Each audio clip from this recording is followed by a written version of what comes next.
जय श्री कृष्णा दोस्तों जब भी हम भगवान का ध्यान करते हैं तो हमारे मन में गलत विचार क्यों आने लगते हैं। आखिर इसका क्या कारण है, आइए जानते हैं एक बहुत ही ज्ञानवर्धक प्रसंग के माध्यम से। दोस्तों, यह प्रश्न केवल हमारा और आपका नहीं बल्कि हमारे और आपके जैसे बहुत से लोगों का है। इसलिए दोस्तों, मैं आपसे एक बात कहना चाहूँगा कि इस वीडियो में बताई गई बातों को अंत तक सुनिएगा, तभी आपको वीडियो का सारांश समझ में आएगा। दोस्तों, एक बार यही प्रश्न माता पार्वती ने भगवान शिव से किया कि हे प्रभु, जब कोई भी इंसान पूजा पाठ या भगवान का ध्यान करने लगता है तो उसके मन में गलत विचार क्यों आते हैं, आखिर इसका कारण क्या है। तब माता पार्वती की ऐसी बातों को सुनकर भगवान शिव मुस्कुराने लगते हैं और माता पार्वती को इस प्रश्न के उत्तर पाने की जिज्ञासा को देखकर भगवान शिव माता पार्वती को पृथ्वी लोक में लेकर आते हैं। पृथ्वी लोक में आने के बाद भगवान शिव एवं माता पार्वती अपना भेष बदल लेते हैं और भेष बदलकर एक गुरुकुल में पहुंच जाते हैं। इसके बाद भगवान शिव माता पार्वती से कहते हैं, यहाँ पर पढ़ने वाले बच्चों पर आप ध्यान देना, परंतु इस बात का भी ध्यान रखना कि उनके बीच में आपको किसी प्रकार का हस्तक्षेप नहीं करना है, क्योंकि यहाँ पर जो हो रहा है वह सांसारिक नियम है। मैं तो केवल तुम्हारे प्रश्नों के उत्तर की जिज्ञासा से तुम्हें यहाँ लेकर आया हूँ, क्योंकि तुम्हारे प्रश्न का उत्तर यहीं से प्राप्त हो जाएगा। वहाँ पर रहते हुए भगवान शिव एवं माता पार्वती को कई दिन बीत गए। वहाँ रहते हुए माता पार्वती ने यह देखा कि उस गुरुकुल के दो बच्चों में बहुत ज़्यादा मित्रता है, परंतु उन दोनों बालकों में बहुत भिन्नता थी। एक बालक शैतानी प्रवृत्ति का था जो खुद तो पढ़ाई नहीं करता था और दूसरे बालक को भी पढ़ने नहीं देता था। जब भी दूसरा बालक पढ़ने के लिए बैठता तो शैतानी प्रवृत्ति वाला बालक उसे अन्य बातों में उलझा देता। इसी तरह पूरा वर्ष बीत गया और जब उनके पढ़ाई का परिणाम आया तो माता पार्वती देखती हैं कि उन दोनों बालकों का परिणाम अच्छा नहीं था। तब भगवान शिव माता पार्वती को समझाते हुए कहते हैं कि हे देवी, जिस प्रकार शैतानी प्रवृत्ति के बच्चे ने उस सीधे और सरल प्रवृत्ति के बच्चे को भी पढ़ने नहीं दिया, जब भी वह पढ़ने बैठता था तो शैतानी प्रवृत्ति वाला बालक उसका ध्यान भटकाता रहता था, परंतु वह बालक अबोध था, जिस कारण से यह समझ नहीं पाया। ठीक उसी प्रकार मनुष्य भी अनजाने में अनेकों पाप कर देता है, जो पाप उसके साथ हमेशा रहते हैं, और जब फिर वह मनुष्य भगवान का पूजा पाठ करता है तो वही पाप मनुष्य के मन को इधर उधर भटकाने लगते हैं, जिसके कारण मनुष्य पूजा पाठ करने में अपना ध्यान पूरी तरह केंद्रित नहीं कर पाता। क्योंकि जो पाप मनुष्य के साथ रहते हैं उनको यह डर लगा रहता है कि यदि यह मनुष्य भगवान की पूजा पाठ करने में ध्यान केंद्रित कर लेगा तो मेरा अस्तित्व उसके जीवन से धीरे धीरे समाप्त होने लगेगा। यही कारण है कि मनुष्य के पाप उसके मन को इधर उधर भटकाने की कोशिश करते रहते हैं, जिस कारण से मनुष्य पूजा पाठ करने के बावजूद भी उसका परिणाम अच्छा नहीं पाता।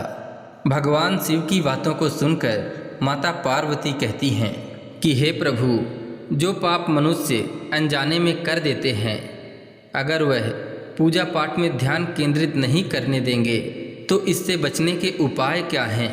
तब भगवान शिव एक संत की ओर इशारा करते हुए कहते हैं कि जो घटना इन संत के साथ हो रही है उसके द्वारा इस प्रश्न का भी उत्तर मिल जाएगा।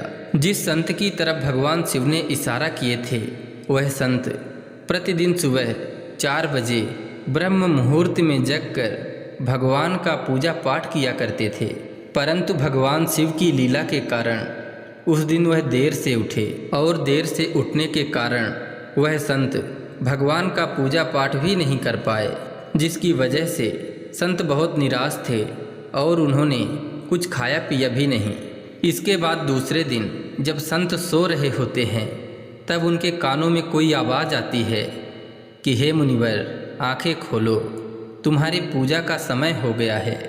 संत के कानों में जब ऐसी आवाज़ आती है तो वह अचानक उठ जाते हैं और कहते हैं, कौन हो तुम? तो पुनः आवाज़ आती है, मैं पाप हूँ। तब वह संत कहते हैं, अगर तुम वास्तव में पाप हो तो मुझे भगवान की पूजा करने के लिए क्यों जगा रहे हो? तब पाप कहता है, कल तुम देर से उठे थे, जिसकी वजह से तुमने भगवान की पूजा नहीं किए। तुम पूरे दिन निराश होकर बैठे रहे, जिसकी वजह से तुम्हारा मन भगवान के और करीब पहुंच गया और मेरा अस्तित्व कम हो गया। यही कारण है कि मैं आज तुम्हें समय के पहले ही जगा रहा हूँ, क्योंकि अगर तुम पुनः देरी से जगते तो पूरा दिन भगवान को याद करते हुए निराश बैठे रहते, जिससे तुम भगवान के और करीब पहुँच जाते। पाप के द्वारा बोले गए ऐसे वचनों को सुनकर संत के आँखों में आंसू आ गए। यह दृश्य देखने के बाद माता पार्वती भगवान शिव से पुनः एक प्रश्न करती हैं कि हे प्रभु, क्या मनुष्य को अपने पाप कम करने के लिए भगवान को याद करके पूरा दिन निराश होकर बैठना पड़ेगा? तो भगवान शिव कहते हैं, नहीं देवी, इसका अर्थ यह बिल्कुल नहीं है कि कोई भी मनुष्य अपने पाप को कम करने के लिए निराश होकर बैठा रहे। इसका अर्थ तो यह होगा कि अगर मनुष्य भगवान की पूजा करता है और उसका मन भगवान की पूजा में नहीं लगता और पूजा के समय उसके मन में कोई गलत विचार आता है, उसका ध्यान केंद्रित नहीं हो पाता, तो उसे स्वयं विचार करना चाहिए कि आखिर उसने ऐसा कौन सा पाप कर दिया जिसकी वजह से उसका मन भगवान की पूजा में केंद्रित नहीं हो रहा है। यह विचार करके अनजाने में हुई गलती के लिए उसके मन में ग्लानि होनी चाहिए, क्योंकि जितना फल आपको पूजा करने से नहीं मिलता, उससे कहीं ज़्यादा फल अनजाने में पाप हो जाने की ग्लानि पर प्राप्त होता है। दोस्तों, आपने वेद पुराणों में भी कई बार ऐसी घटनाएं देखे या सुने होंगे कि जहाँ पर कोई ऋषि मुनि यज्ञ या हवन करते थे, वहाँ पर दैत्य या असुरी प्रवृत्ति के लोग आकर उत्पात मचाते थे। यह असुरी प्रवृत्ति एक तरह से पाप ही है। यह घटना तो सदियों से चला आ रहा है, परंतु इस पर विजय प्राप्त करना मनुष्य के स्वयं पर निर्भर करता है। इसलिए दोस्तों, अगर आपका भी मन भगवान की पूजा पाठ करने में केंद्रित नहीं होता तो निरंतर प्रयास करते रहिए। यह सीख हमें छोटे बालकों से लेना चाहिए, क्योंकि जब कोई छोटा सा बालक चलना सीखता है तो वह कई बार गिरता है, परंतु एक दिन वह चलना सीख ही जाता है। दोस्तों, आशा करते हैं आज का यह प्रसंग आपको अच्छा लगा होगा। इसी तरह ज्ञानवर्धक एवं पौराणिक कथा कहानियों को सुनने के लिए कृपया चैनल को सब्सक्राइब कर लीजिए एवं वीडियो में एक लाइक करके कमेंट में लिख दीजिए, जय श्री कृष्णा, राधे राधे।